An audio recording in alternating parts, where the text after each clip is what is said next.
Eu não ousaria reclamar deste empate contra o Fortaleza nem com uma arma apontada na minha cabeça. O meu, o seu, o nosso foco como corintianos está no jogo de quarta-feira contra o Palmeiras. Poucas ideias, esse jogo poderia ser 22-0 com 21 gols do Daverson, que machucaria como uma voadora no peito do Kaká e depois entraria o Pikachu e ter feito o 22º, que estaria tudo na maior tranquilidade. O Corinthians empatou, pontinho maravilhoso, tranquilão. Eu tenho certeza que na hora ali que tava perdendo por 1-0, você falou assim: ah não, mas tá bom, quarta-feira, se passar dos porcos ali, tá tudo suave pra nós. Mesmo assim, vamos trocar uma ideia sobre esta partida de hoje. Eu, como eu falei, não ousaria reclamar do resultado do jogo, mas tem algumas coisas a respeito do nosso nível de elenco que precisam ser ditas. E aí, já massageei o seu ouvidinho aí, porque se você tiver ouvido sensível, vai doer um pouquinho. E também pretendo fazer algumas observações no final desse vídeo a respeito da entrevista bizarra coletiva do Romeu Tuma Júnior, presidente do conselho. Se der tempo e se eu tiver com paciência, e se eu lembrar também, porque eu vou tudo sem roteiro aqui, às vezes eu acabo esquecendo. Deixa o seu like aqui embaixo, é muito importante. O que o like ajuda, você me pergunta? Ninguém pergunta, mas eu vou responder mesmo assim. O like mostra pro YouTube que é um canal legal, o YouTube vai lá e recomenda pra mais pessoas chegam aqui e fortalece o canal no longo prazo e não tira um centavo do seu bolso, não gasta o teu tempo, nada disso, então fortaleça aí. Se inscreva no canal, tem uma porrada de gente que assiste todos os vídeos aqui, faz mais de 3 meses e não tá inscrito. Por quê? Admita que você já gosta do pai. Então se inscreva aí no canal e ativa o sininho. E se você tem condição aí sim de dar um passo além e fortalecer financeiramente, é o que dá base no curto prazo. Tem a opção do Valeu, que é um coraçãozinho, do Hypar também, que ajuda bastante, e tem a opção da chave Pix, que fica no primeiro comentário fixado, beleza? Dito tudo isso, eu vou falar o que eu faria se eu fosse o Dorival Júnior. Antes de começar essa partida, eu deixaria todo o meu time dito titular em casa, tranquilão, batendo um videogame, suave, tomando uma sopinha, não tomando friagem, com ar-condicionado no 30 pra poder ficar com a cara quentinha, passando Vic Vaporub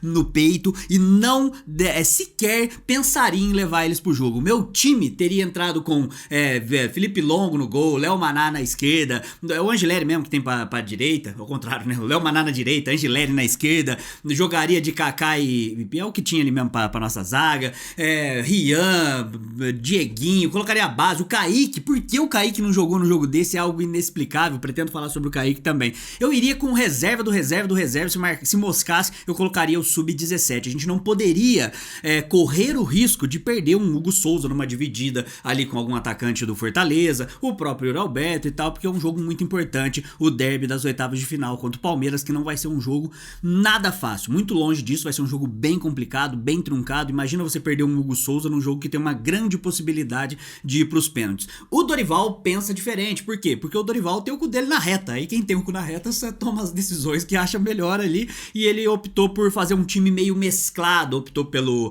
André Ramalho pra jogar na zaga, porque teve que, a hora que ele olhou pro Léo Maná e falou: caramba, vou ter que colocar o Léo Maná, aí não dá, é muita coisa pra mim, vai boiar pro nosso lado, vou colocar um zagueiro improvisado. Isso fala muito sobre as limitações do nosso elenco. Aí colocou o Félix Torres, o André Ramalho, o Kaká, o Angileri. No meio campo ele optou por jogar com o Breno Bidon. Na frente ele jogou com Romero e Thales Magno, que se entrar um dentro do cu do outro não dá um jogador que presta de várzea.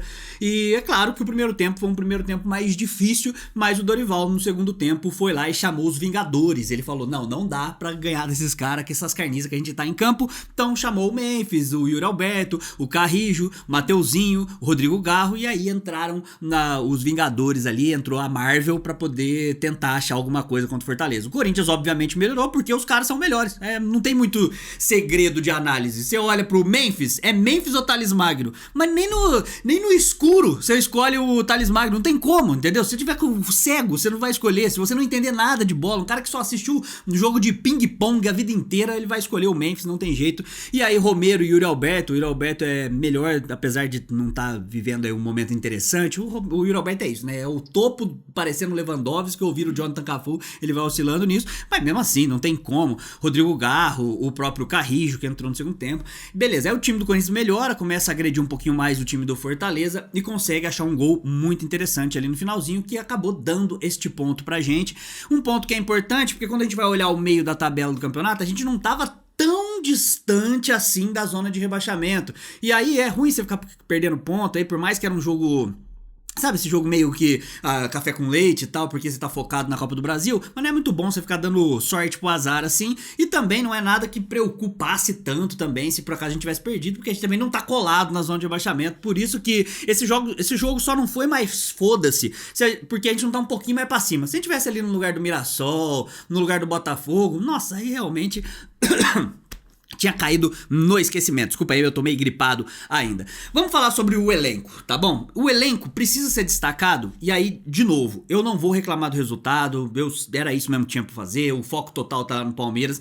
Mas não te irrita e não te deixa triste como corintiano você pensar que o Flamengo, por exemplo, tem um puta de um elenco que pode se dar ao luxo de poupar 1, 2, 3, 4 peças e ainda conseguir manter um bom time? O Palmeiras, que tem um elenco mais equilibrado, apesar de ainda assim tá um pouco, consideravelmente atrás do Flamengo, mas um elenco mais equilibrado, então pode se dar ao luxo de fazer algumas coisas. O nosso elenco é completamente desequilibrado. Se a gente não tem o Mateuzinho na lateral direita, a gente não tem lateral direito porque o Léo Maná não pode vestir a camisa do Corinthians e a gente tem que ficar improvisando zagueiro. Quando a gente fala sobre o meio campo do Corinthians, a gente não tem realmente o Rodrigo Garro, o próprio Carrijo que fez o gol hoje, a gente tem que ficar tentando achar soluções e de uma discrepância muito grande do reserva pro titular. É claro que o reserva, ele nunca vai ser do mesmo nível do titular, é muito difícil, mas não pode ter uma diferença monumental desse jeito, uma discrepância tão grande. E no ataque nem se fala, não dá pra comparar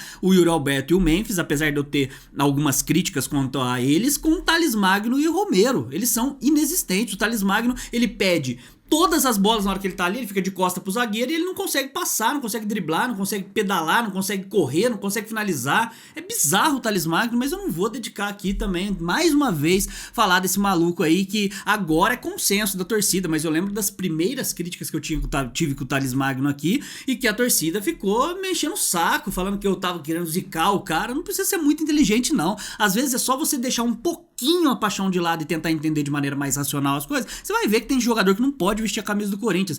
E o Romero é aquela coisa, né? Tem o apelo emocional, faz 3 gols brincando, que menino lindo é o melhor do ano, tem paródia, a torcida ama, paga pau e tal, mas a hora que você vai realmente deixar um pouquinho o coração de lado e ver o que o cara entrega, não entrega porra nenhuma. E hoje foi mais uma partida lamentável aí. E aí, claro que a gente vai mais uma vez falar do Kaique. Se eu sou o Kaique, não sou, tá? Não conheço ele pessoalmente e tal, né? Eu sei que ele segue as nossas redes sociais aí, beleza? Assim como outros moleques oriundos da base do Corinthians, por acompanhar e saber que eu também acompanho a base, mas se eu sou o Kaique, na hora que eu me deparasse com a escalação e mais uma vez olhasse Thales Magno e Romero na frente e eu não tendo oportunidade, na mesma hora, no vestiário, antes do aquecimento, eu já mandaria um WhatsApp pro meu empresário e falar o seguinte, ó, busca outro time porque eu não quero mais ficar aqui. Simples assim. E aí no dia seguinte, eu já conversaria com o presidente do Corinthians, com o Osmar Stabile, ou qualquer um, né, cada dia um que é presidente do Corinthians aí, conversaria com o cara e falar, ó, mano, eu quero dar linha,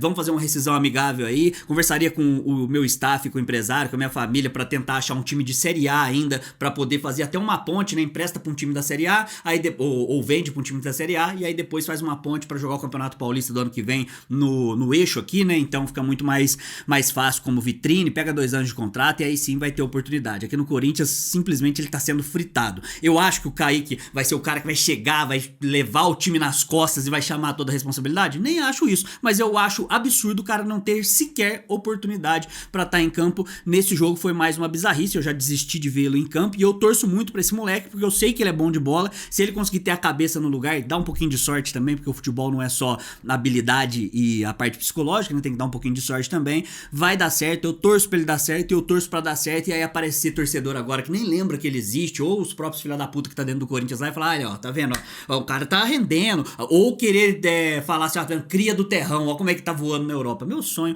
é isso aí acontecer, porque foi absurdo o Kaique não estar em campo hoje. 2 tempos então completamente distintos. O primeiro tempo o Fortaleza foi melhor, teve uma felicidade numa finalização do Breno Lopes, que ele chutou no contrapé do Hugo. O Hugo toma sempre essas bolas, né? O cara toca meio que no contrapé dele, é uma bola difícil realmente pegar, mas seria interessante se ele salvasse essas bolas aí também. O André Ramalho marcou fofo, e aí aquela coisa do André Ramalho, né? Mas não dá pra realmente falar que o Corinthians fez uma partida tenebrosa. Já vi partidas muito piores com o time titular. E olha só que foi uma partida ok. No segundo tempo, a gente precisa destacar um pouco a partida do Charles. O Charles, quando a gente fala sobre a parte ofensiva, o que ele entrega pra gente tecnicamente do meio campo pra frente, é muito pouco. Mas no contexto, pra poder equilibrar o jogo e equilibrar o meio campo, ele tem feito boas partidas, não tem por que a gente não destacar isso. E foi fundamental no segundo tempo, inclusive na força de vontade, aguerrido pra poder fazer com que brotasse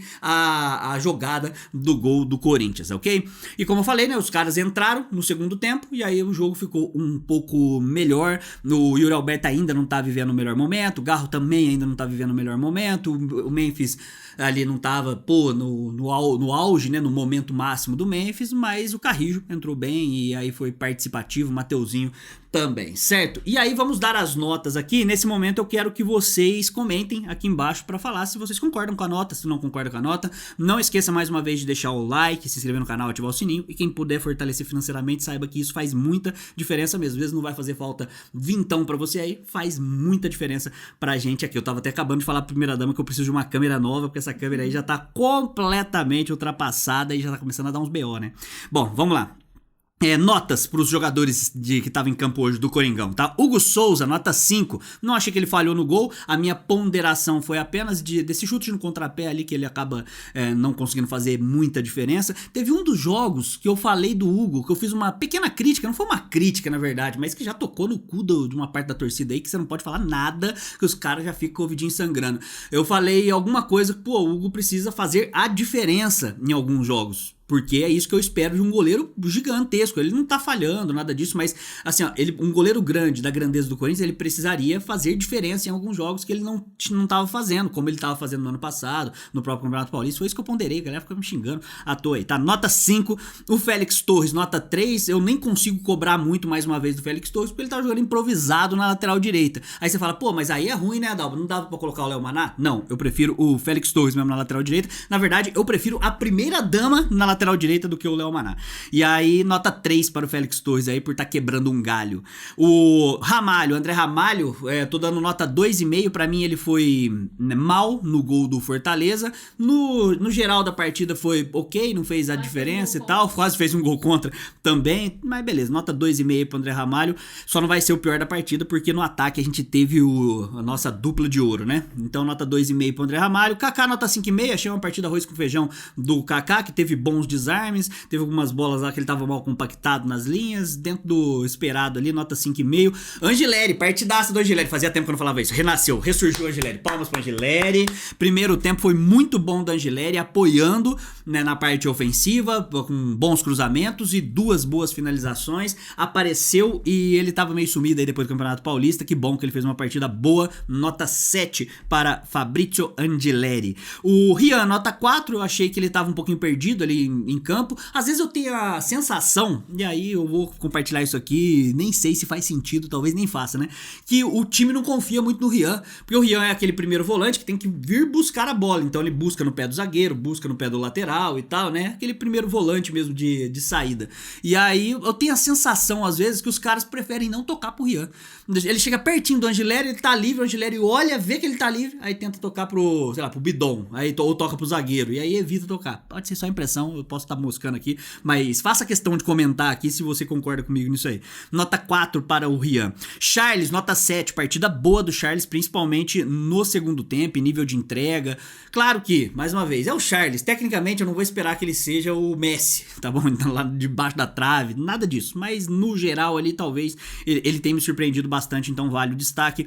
Breno Bidon, nota 5,5, achei que uma partida equilibrada do Breno Bidon, defensivamente ele entrega pouco na parte física assim, mas né, conseguiu ali articular minimamente o meio campo. Dieguinho, boa partida também, hein, cara, fiquei feliz, apesar dele estar jogando ainda aberto como extremo de campo, não é bem isso que ele fazia na base, ele era mais centralizado, mas também naquele 1 contra 1 ele conseguiu ir bem, conseguiu compactar bastante as linhas, conseguiu estar bem organizado ofensivamente, se aproximou do quem que tava jogando mesmo? O Breno Bidon se aproximou algumas vezes, se aproximou dos atacantes, mas os atacantes eram Romero e Thales Magno. Nota 7 para o Dieguinho.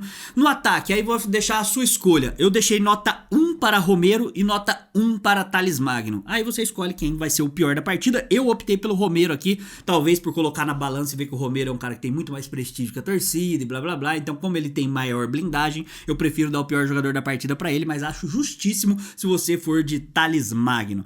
No ataque, todo mundo entrou bem. Assim, o Garro eu coloquei que entrou mal aqui, mas os caras que entraram fizeram a diferença. Ó, Memphis entrou nota 5, Yuri Alberto nota 4,5, apesar de ter errado alguns gostosos ali. O Garro nota 3,5, até tentando mais pouco, né? E Mateuzinho nota 6,5, mais uma vez participativo num gol direto. E o Carrijo pelo gol, melhor jogador da partida, nota 7,5. Então você vê que as substituições acabaram fazendo mesmo a diferença, tá bom? Então comenta aí o que você achou. E aí rapidamente aqui no final, porque teve durante essa última semana a entrevista coletiva, que eu achei completamente desnecessária ela acontecer, do presidente do Conselho Deliberativo, Romeu Tuma Júnior, falando com a imprensa. Aí num tom mais autoritário, num tom mais, sabe, de querer se impor com a imprensa e por extensão com a torcida também, ele acabou fazendo uma das piores entrevistas que eu já vi na minha vida. Se você pegar tudo que ele falou, dá pra pegar 90%, juntar num saco e jogar num rio de bosta, tá bom? Dá pra jogar no Tietê, porque quase nada se aproveitou. Por que eu tô tocando nesse assunto, sendo que eu já toquei no assunto outras vezes aqui em outros conteúdos da live e tal, né? Porque uma boa parte da torcida, ela não consegue se conectar com a realidade. E eu não quero, né, deixar isso passar, porque eu sei que tem um público que é muito mais assíduo aqui no pós-jogo e não tá nas lives, não tá nos outros conteúdos. Ele falou muitas bizarrices. Só que uma coisa não foi algo bizarro, só que foi aonde tocou o coração da torcida. E foi onde as páginas começaram a compartilhar. Onde ele compara o Corinthians com o Flamengo, fala que o Corinthians tem que ser um Flamengo e tal. Pô, se você usar meio neurônio, não precisa usar um neurônio inteiro não, tá? Você tem bilhões de neurônios. Se você usar metade de um, você vai entender o que ele quis dizer. E aí eu chamo isso aqui de síndrome do mais corintiano que o Ivan Moré. Aconteceu a mesma coisa no ano passado, quando o Ivan Moré, ex-jornalista da Globo e tal, ele foi no podcast do Cross, do 14º, e aí chegou lá falando, num determinado momento da entrevista, ele pegou e falou assim, ó, pô, o Corinthians vai acabar virando um Santa Cruz e tal, né? Eu já coloquei todo o contexto da entrevista dele aqui no canal, e basicamente o que ele quis dizer, o Ivan Moré naquela ocasião? Que o Corinthians é mal administrado e, guardadas as devidas proporções, o Corinthians vai se tornar inviável financeiramente, o que é um fato, tá bom? Em momento algum, ele comparou a grandeza do Santa Cruz com a grandeza do Corinthians. Ninguém é maluco a esse ponto, ninguém é burro a esse ponto. Só que aí a torcida vai no embalo de influenciadorzinho, não sei o que e tal, e aí acaba esquecendo o verdadeiro problema e acaba indo nesse ponto específico que realmente não faz jus ao que a gente espera que possa melhorar o Corinthians. E aí aconteceu agora a mesma coisa. Foram, sei lá, 2 horas de entrevistas com uma atrocidade atrás da outra, chupando o pau do André Sanches e blá blá blá, um monte de coisa ruim. E aí ele, em determinado momento, ele fala assim, ó, o Corinthians tem que ser igual ao Flamengo. Você discorda dessa frase? Você discorda? Porque a gente tá falando de administração, não tá falando de história, não tá falando de glórias, não tá falando de nada disso, tá falando de administração. O Flamengo é um clube bem administrado e não é excelentemente bem administrado, não. Ele é um arroz com feijão muito bem feito que o Flamengo fez e não precisa de mais do que isso, porque o potencial de arrecadação de receita do Flamengo é gigantesco. Então basta você ser bem administrado, fazer um arroz com feijão bem feito, estruturar a categoria de base, estruturar a parte financeira, a parte jurídica, que as coisas ao longo do tempo começam a aparecer. O Corinthians deveria ter até mais potencial do que isso, mas é isso que a gente quer dizer quando fala, pô, o Corinthians deveria copiar ali o Flamengo. Dói teu coração falar Flamengo? Pô, vale o Palmeiras também, o Palmeiras é muito bem administrado, vale aí o Fortaleza muito bem administrado também, vale o Novo Horizontino, escolha o time que é bem administrado da sua preferência e pense o seguinte, o Corinthians deveria ser bem administrado como esse time é. Aí quando entra 2 times assim na mesma frase, aí toca o coraçãozinho da torcida e no meio de todas as atrocidades que o Romeu Tuma falou, a galera se prendeu a isso. Por quê? Porque é isso que gera o clique, que faz a torcida ficar oriçada, é isso que vai, pô, entendeu? E aí serve como frasezinha populista pra político filha da puta dentro do Corinthians. É isso que me deixou bastante chateado aí na entrevista do Romeu Tuma, apesar de de ser meio que esperado, né? A torcida não consegue realmente entender os problemas do Corinthians de maneira mais complexa, tá? Precisava deixar isso aqui claro, que eu sei que aparece gente aqui que não assiste as lives, não assiste os outros vídeos, assiste só os pós-jogos, então vale a ressalva nesse pós-jogo aí do 1-1 contra o Fortaleza. Tá bom? O resultado tá bom, agora focar todas as nossas energias para o meio de semana num dos derbys mais importantes aí dos últimos tempos. O Corinthians precisa pelo menos segurar um empatezinho. Eu tô com a sensação que vai ser 2-1, 1-0 pro Palmeiras, a gente vai pros pênaltis e aí o Hugo precisa fazer a diferença, tá bom? Muito obrigado, até a próxima. Vai Eu não tô meio gripado, né? Muito obrigado, até a próxima. Vai Corinthians contra rival, é poucas ideias. Tamo junto, hein? É nóis.